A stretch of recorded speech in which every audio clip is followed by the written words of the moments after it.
The first of not one, but two new LPs this year from the one-of-a-kind Jack White is here. So does Fear of the Dawn scratch your White Stripes itch? Or does the single Heidi-Ho prove that Jack White has lost his mind? My review starts now. If this is your first time here, hit that subscribe button for more music reviews that help you get to what's good. And Fear of the Dawn by Jack White is good. It's weird, but it's good. Jack White is one of the reasons why I really started taking guitar seriously. And he's also what introduced me to this little fun toy right here and really stretched my imagination and what I thought the guitar was capable of as an instrument.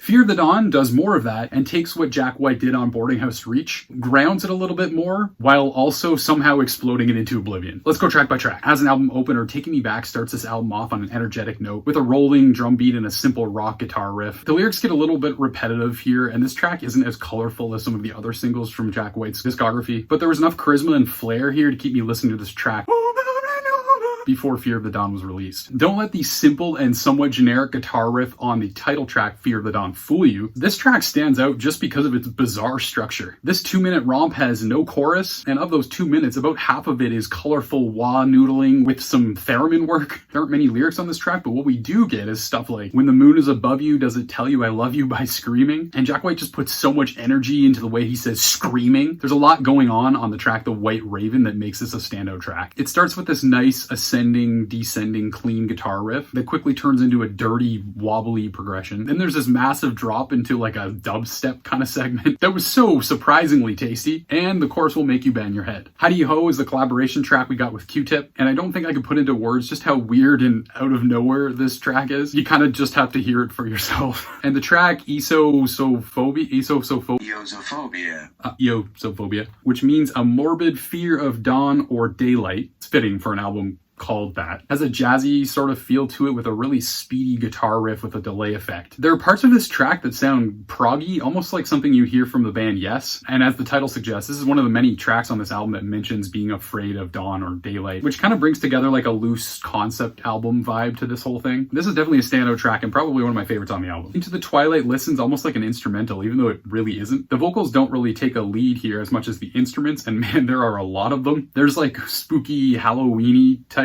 stuff going on, and at times I couldn't even really tell what instrument I was hearing. The 30-second track Dusk is a dreamy instrumental interlude that's revisited later on in the album. We get two tracks, What's the Trick and That Was Then, This Is Now, that will probably make White Stripes fans pretty happy. These are two of the most straightforward rockers on this album, and that isn't to say that they're boring in any way or lack any sort of creative flair. People probably just won't be as alienated by these two tracks as they will be by something like Heidi-Ho. Eosophobia Reprise is a reprise of Eosophobia, and the main proggy riff from that track makes a welcome return here. There's some slick guitar work here, and our friend the whammy pedal makes a subtle but welcome appearance. Morning, Noon, and Night has a very bluesy feel to it, with some epic lead keyboard runs, complemented by some equally epic guitar leads, and this is the track where that Dusk interlude kind of comes back, which is really neat. And album closer, Shedding My Velvet, has a really tasty, improvised feeling blues intro with lots of cool guitar noodling throughout. I can see people wanting to pick up an axe and learn this track, similar to like what I used to do with Ball and Biscuit back in the Elephant days. And lyrically, we get a nice reflection on sort of stepping into who you truly are. And in interviews recently, Jack White has stated that that was something he was dealing with a lot over the last 2 years, with sort of just rediscovering who he is and reinventing himself in every way, including his hair. So overall, this album proves once again that Jack White is one of the most inventive guitar player, multi-instrumentalist artists in rock music